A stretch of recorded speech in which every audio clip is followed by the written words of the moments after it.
Dirty Little Secret bagian 5. Don't say it, don't call me out, don't be late, don't make a sound, get it ready, get it out.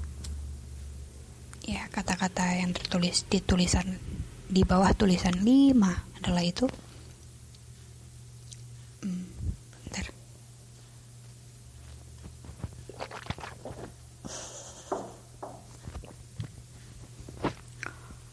Mulai. Jana sudah tidak bisa merasakan kakinya lagi padahal acara belum dimulai.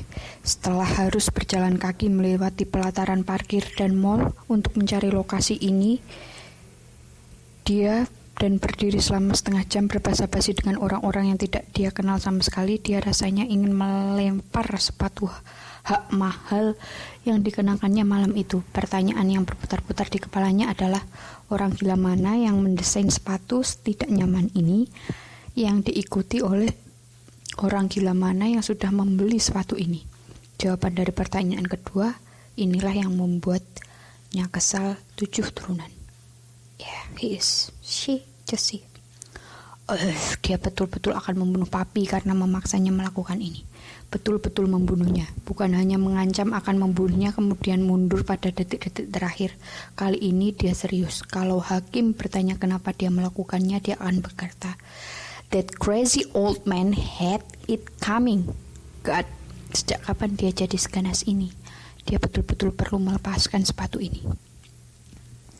"Bu Jana nggak apa-apa?" tanya Caca, yang dia geret untuk menemaninya malam ini yang kini sedang menatapnya prihatin. Jana hanya tersenyum penuh keyakinan dan mengangguk. Dia harus menelan ketidaknyamanannya karena tidak mau membuat Caca yang kelihatan seperti anak hilang di tengah keramaian orang-orang paling ngetop Indonesia setelah Presiden RI semakin gugup. Entah berapa kali dia melihat Caca melarikan tangannya pada gaun malamnya, merapikan kekusutan yang hanya bisa dilihat olehnya. "Makasih ya udah mau nemenin saya ke acara ini," ucap Jana. "Kita cuma perlu ada di sini sekitar sejam supaya panitia tidak-tidaknya tahu ada perwakilan dari Utomo Jaya malam ini. Habis itu kita bisa pulang."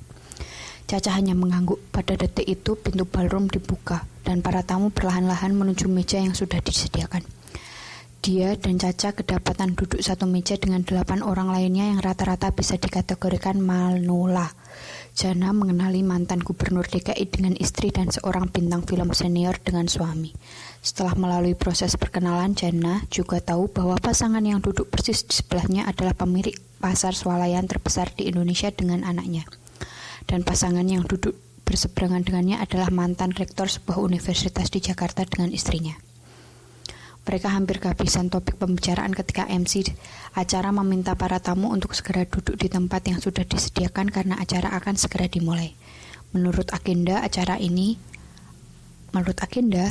penggalangan dana yang mencakup makan malam ini akan dimulai dengan beberapa pidato, diikuti persembahan lagu dari beberapa penyanyi ternama dan ditutup oleh acara lelang. Selain penjualan spring makan malam yang harganya lebih mahal daripada emas 10 gram, dana juga akan digalang dari hasil penjualan barang lelang. Daftar barang yang akan dilelang sudah diselipkan bersama undangan, jadi para tamu atau penawar bisa memutuskan pilihan mereka sebelumnya. Jana sudah menandai beberapa barang yang dia inginkan untuk diberikan kepada Caca sebagai tanda terima kasih karena sudah menemaninya malam ini. Dia baru saja akan menelepon Mami yang malam ini bersedia menjaga Raka dan Erga untuk menanyakan kabar anak-anaknya ketika lampu ruangan meredup dan sebuah video mulai ditayangkan pada beberapa layar yang tersebar di beberapa sudut ruangan. Jana memutuskan menunda menelepon sehingga makanan pembuka dihidangkan. Oke, Pef Jana udah sampai di pestanya. Sekarang point of view dari si Ben. "I can't believe we are late," ucap Eva sambil bergegas menuju ballroom tempat acara diadakan. "Jangan salahin aku udah siap di jam yang kita setujui. Kamunya aja yang telat jemput aku," balas Ben. "Ben, aku bukan nyalain kamu, aku cuma bingung aja, kok aku bisa salah hitung waktu?" Ben hanya memutar bola matanya mendengar ucapan Eva. Sumpah mati dia nggak pernah ketemu orang paling nggak bisa tepat waktu seperti kakaknya ini. Kalau dia bilang akan ketemu jam 5 sore, itu berarti paling cepat dia baru akan muncul jam 6. Dan malam ini Eva dan sopirnya baru muncul pukul 18.30. Tentu saja mereka terlambat ke acara yang sudah dijadwalkan untuk mulai pukul 8. Dia saja yang sudah lama tidak tinggal di Jakarta tahu betapa macetnya Jakarta pada Sabtu malam. Selama ini dia pikir Eva sudah sembuh dari penyakit tukang telatnya itu, tapi ternyata belum. Begitu mereka tiba di meja penerimaan tamu dan Eva memberikan undangannya, salah satu staf langsung melokasi meja mereka dari laptop dan menggiring mereka masuk ke dalam ballroom. Ruangan sudah gelap, tapi untungnya sebuah video sedang ditayangkan, jadi mereka memiliki cukup penerangan untuk mencapai meja mereka tanpa tersandung. Sayangnya itu tidak menjamin Eva tidak melibas beberapa orang dengan selendangnya ketika melewati mereka. Ben mengucapkan kata maafnya untuk Eva, sementara Eva berlalu begitu saja tanpa menyadari kekacauan yang ditinggalkannya. Begitu mereka sampai di meja yang berada di tengah 3 baris dari panggung, Ben buru-buru meminta Eva untuk duduk agar tidak menghalangi tamu-tamu lain yang sedang menonton video. Begitu bokongnya bersentuhan dengan bantalan kursi, video terakhir dan lampu kembali menyala, yang diikuti tepukan meriah para tamu. Ben menyadari bahwa acara ini lebih besar-besaran daripada yang dia sangka. Ruangan dipenuhi oleh setidaknya 50 meja dengan 10 orang setiap mejanya, dan dari apa yang dilihat semua tamu berpakaian super formal. Yang laki-laki mengenakan jas dan dasi, sementara para wanita mengenakan gaun malam. Kayaknya aku understand deh. Kayaknya aku underdressed deh, pikir Ben pada Eva yang sekarang sedang membaca buku menu. Kan aku udah bilang ke kamu acaranya formal, balas Eva cuek tanpa mengalihkan tatapannya dari menu. Pada saat itu MC mengundang seorang untuk memberikan pidato pembuka dan Ben menahan diri dari memberikan komentar lebih lanjut. Acara sudah berlangsung setengah jalan dan Jana harus akui bahwa dia cukup menikmati malam ini, dan sepertinya Caca merasakan hal yang sama seperti yang dilihatnya dari wajah penuh senyum yang diperlihatkan asistennya itu. Di luar perkiraannya, makanan yang dia hidangkan cukup enak. Pengisi acaranya sangat menghibur dan teman-teman satu mejanya ternyata sangat ramah. Berbeda sekali dengan perkiraannya tentang orang-orang K pada umumnya. K-A-I, I don't know what I mean. Dia tahu komentar ini terdengar aneh datang darinya karena dia tahu banyak orang mengategorikan keluarganya sebagai keluarga kaya, sesuatu yang sangat dia sesali. Sejujurnya kalau diberikan pilihan, dia akan memilih tidak memiliki uang tetapi bebas melakukan apa saja yang dia mau daripada punya uang segembreng tapi terkekang. Nama, uang, dan jabatan adalah hal-hal yang tidak pernah dia pahami pesonanya. Dia tahu banyak orang akan menilai orang lain dari nama belakang mereka, berapa banyak uang dan apa jabatan yang dimiliki oleh orang tersebut, termasuk mami dan papi. Dia ingat bagaimana orang tuanya selalu memonitor teman-temannya di sekolah. Mami akan mengajukan pertanyaan seperti siapa namanya, rumahnya di mana, apa pekerjaan orang tua mereka, sebelum kemudian meminta Jana mengundang mereka datang ke rumah agar beliau bisa menilai mereka langsung. Mengundang teman-temannya ke rumah adalah pengalaman paling tidak mengenakan yang pernah dialami, dan dia yakin Nadia, Adri, dan Darat ketika sobatnya waktu SMP juga merasakan hal yang sama.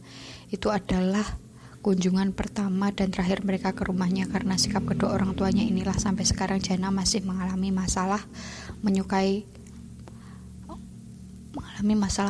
orang-orang memiliki uang. Dia takut mereka juga akan sesombong orang tuanya.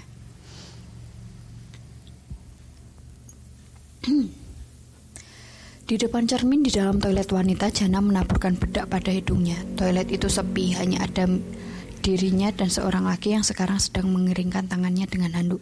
Tidak lama kemudian orang itu pun meninggalkan toilet. Jana sedang memasukkan bedak kompaknya ke dalam tas ketika pintu toilet terbuka dengan sedikit bantingan dan seorang wanita dengan gaun malam berwarna hijau tergesa-gesa menuju salah satu kubikel yang tersedia. Dia sedang mencuci tangan ketika wanita itu keluar beberapa menit kemudian dari kubikel dengan wajah lega. Tatapan mereka sempat bertemu di permukaan cermin dan mereka sama-sama tersenyum sebelum wanita itu mengalihkan perhatiannya untuk mencuci tangannya. Entah kenapa ada sesuatu yang familiar dengan wanita itu. Apa dia pernah bertemu dengannya sebelumnya? Tapi kalau mereka pernah ketemu, kenapa wanita itu tidak kelihatan mengenalinya sama sekali? Jana harus segera memalingkan wajahnya dengan sedikit malu ketika tertangkap basah memandang wanita itu. Apa ada yang salah dengan baju saya? Tanya Wati itu sedetik kemudian sambil kemudian menunduk untuk memeriksa gaunnya. Oh enggak ada. Ada yang salah sama make up saya? Tanya wanita itu lagi, kini mendekatkan wajahnya pada cermin dan memeriksa wajahnya. Enggak ada. Wanita itu menarik wajahnya dari depan cermin dan mengeringkan tangannya. Jana berdebat dengan dirinya sendiri. Tanya enggak. Enggak bisa lah, gila apa gue?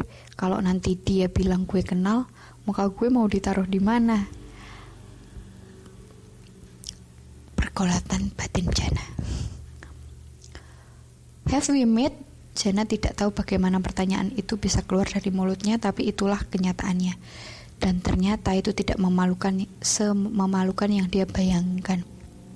Wanita itu kelihatannya mempertimbangkan pertanyaannya sejenak sebelum berkata, I don't think so, dengan senyum bingung dan penuh maaf. Ternyata penilaian dia sebelumnya tentang kejadian ini salah. Ini jauh lebih memalukan daripada yang dia bayangkan. Bahwa mengalahkan malu yang dia rasakan ketika salah satu cowok kelasnya mendapati ada bercak merah tepat di area bokong pada rok putih SMP yang dikenakannya. Dia rasanya ingin lari keluar toilet sambil menangis terseduh-seduh. Saking malunya, namun ternyata Jana justru berkata, maaf saya salah orang, sebelum bergegas meninggalkan toilet dengan wajah kebakaran. Sepertinya semua sudah tahu siapa yang ditemui Jana di toilet. It's Eva, karena Eva punya kemiripan mungkin sama Ben. Jadi Jana